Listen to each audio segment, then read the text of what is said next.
Confident group മുൻ chairman CJ റോയിയെ മരണത്തിന് ശേഷവും വേട്ടയാടുന്നതായി confident group MD TA Joseph. ആദായനികുതി വകുപ്പ് റെയ്ഡിനിടെ സമ്മർദ്ദമോ ഭീഷണിയോ ഉണ്ടായിട്ടില്ല. അന്വേഷണ സംഘത്തിലെ ഉദ്യോഗസ്ഥർ പെരുമാറിയത് മാന്യമായാണ്. റോയിയുടെ മരണത്തിനു ശേഷം പലരെയും അവഹേളിക്കുന്ന വാർത്തകൾ ചില ചാനലുകൾ നൽകി. കള്ളപ്പണ ഇടപാടുകളും ബിനാമി ഇടപാടുകളും നടത്തിയെന്ന് വ്യാജ പ്രചാരണങ്ങൾ ഉണ്ടായെന്നും TA ജോസഫ് പറയുന്നു. വാർത്തയുടെ വിവരങ്ങളുമായി ജിജീഷ് കരുണാകരനാണ് ചേരുന്നത്. ജിജീഷ്, ഒന്ന്, കമ്പനി ഔദ്യോഗികമായി തന്നെ പറയുന്നത് IT-യുടെ ഭാഗത്തു നിന്നും യാതൊരുവിധ പീഡനവും ഉണ്ടായിട്ടില്ല.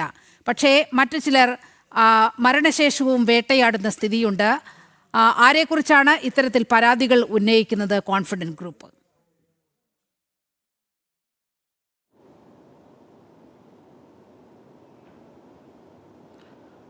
നീലിമ, TA ജോസഫ് പ്രധാനമായും പറഞ്ഞ ഒരു കാര്യമെന്ന് പറയുന്നത് ആദായ നികുതി വകുപ്പിനെതിരെ ഉയർന്നിരിക്കുന്ന ഈ ആരോപണങ്ങൾ അതിൽ കഴമ്പില്ല. ഏതെങ്കിലും തരത്തിൽ CJ റോയിക്കെതിരെ സമ്മർദ്ദമോ ഭീഷണിയോ ഒന്നും തന്നെ ഈ ഒരു പരിശോധനയുടെ ഒരു ഘട്ടത്തിലും ഉണ്ടായിട്ടില്ല.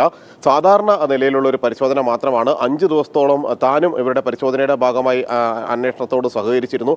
ആ ഘട്ടത്തിലെല്ലാം തന്നെ പൂർണ്ണമായും മാന്യമായി മാത്രമാണ് ഉദ്യോഗസ്ഥർ പെരുമാറിയിട്ടുള്ളത്. അതുകൊണ്ട് തന്നെ CJ റോയിയുടെ മരണകാരണം അന്വേഷണ ഉദ്യോഗസ്ഥരുടെ ആദായ നികുതി വകുപ്പ് റെയ്ഡും തുടർന്നുള്ള അവരുടെ സമ്മർദ്ദവും ഭീഷണിയുമാണ് എന്ന തരത്തിലുള്ള പ്രചരണം അത് തീർത്തും തെറ്റാണ്. മാത്രമല്ല, മരണശേഷം പോലും CJ റോയിക്കെതിരെ തെറ്റായ വിവരങ്ങളും വാർത്തകളും പ്രചാരണങ്ങളും ആസൂത്രിതമായി നടക്കുന്നുണ്ട്. ചില കോണുകൾ അത്തരം പ്രചാരണങ്ങൾ നിരന്തരമായി നടത്തുകയാണ്. ഓൺലൈൻ മാധ്യമങ്ങളടക്കമാണ് ഈ ഒരു പ്രചാരണങ്ങൾക്ക് പിന്നിലെന്ന കാര്യവും അദ്ദേഹം വ്യക്തമാക്കുകയും ചെയ്യുന്നു.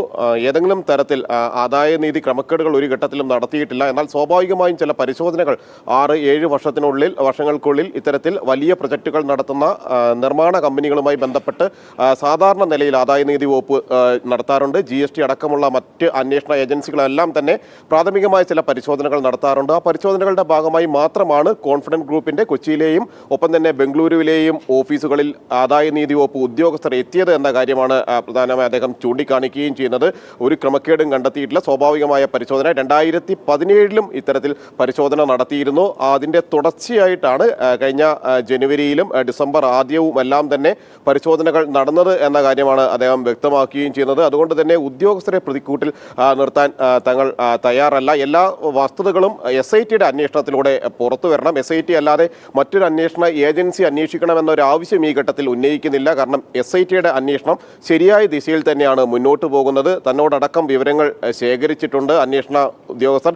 ഈ ഒരു ഘട്ടത്തിൽ കൂടുതൽ കാര്യങ്ങൾ വ്യക്തമാക്കിയോ വിവരങ്ങൾ ഏതെങ്കിലും തരത്തിൽ വിവാദമാകുന്ന തരത്തിലുള്ള പ്രസ്താവനകളിലേക്കോ കടക്കരുതെന്ന കാര്യം SIT ഉദ്യോഗസ്ഥർ, ഉന്നത ഉദ്യോഗസ്ഥർ തന്നെ തന്നോട് നിർദ്ദേശിക്കുകയും ചെയ്തിട്ടുണ്ട്. അതുകൊണ്ട് ഏതെങ്കിലും ആരോപണ പ്രത്യാരോപണങ്ങളിലേക്കൊന്നും തന്നെ ഈ ഒരു ഘട്ടത്തിൽ കടക്കുന്നില്ല. എന്നാൽ താൻ മനസ്സിലാക്കിയ ചില കാര്യങ്ങൾ മാധ്യമങ്ങളോടായി പങ്കുവയ്ക്കുന്നു എന്ന് വ്യക്തമാക്കിക്കൊണ്ടാണ് അദ്ദേഹം ഈ കാര്യങ്ങളെല്ലാം പറഞ്ഞത്. മാത്രമല്ല, കോൺഫിഡന്റ് ഗ്രൂപ്പിനെ എല്ലാ തരത്തിലും കരിവാരിത്തേക്കാനുള്ള ശ്രമങ്ങളാണ് ഉള്ളത്. കള്ളക്കടത്ത് നടത്തി, കള്ളപ്പണ ഇടപാടുകൾ നടത്തി, ബിനാമി ഇടപാടുകൾ തുടർച്ചയായി നടത്തിയിരുന്നു എന്നെല്ലാമുള്ള ആരോപണങ്ങൾ ഉന്നയിക്കാനും അത് സമർത്ഥിക്കാനുമുള്ള ശ്രമങ്ങളാണ് ഉണ്ടായത്. എന്നാൽ അത്തരം കാര്യങ്ങളെല്ലാം തന്നെ അതിന് യാതൊരു തെളിവുമില്ലാതെയാണ് ഈ ആരോപണങ്ങളെല്ലാം തന്നെ ഉയർത്തിയത്. അതുകൊണ്ട് തന്നെയാണ് നിക്ഷിപ്ത താല്പര്യക്കാരാണ് ഇതിനെല്ലാം പിന്നിൽ എന്ന കാര്യം ചൂണ്ടിക്കാണിക്കുകയും ചെയ്യുന്നത്.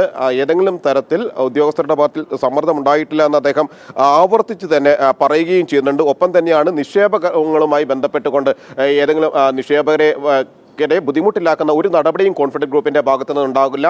നിർമ്മാണത്തിലിരിക്കുന്ന എല്ലാ പ്രൊജക്ടുകളും സമയബന്ധിതമായി തീർക്കുമെന്ന് മാത്രമല്ല, നിക്ഷേപകർക്ക് കൊടുത്ത വാക്കുകളെല്ലാം പാലിക്കുമെന്ന കാര്യം നിക്ഷേപകർക്ക് വലിയ കോൺഫിഡൻസ് നൽകുകയാണ് കോൺഫിഡന്റ് ഗ്രൂപ്പ്. ജിജീഷാണ് വാർത്തയുടെ വിശദാംശങ്ങൾ നൽകിയത്.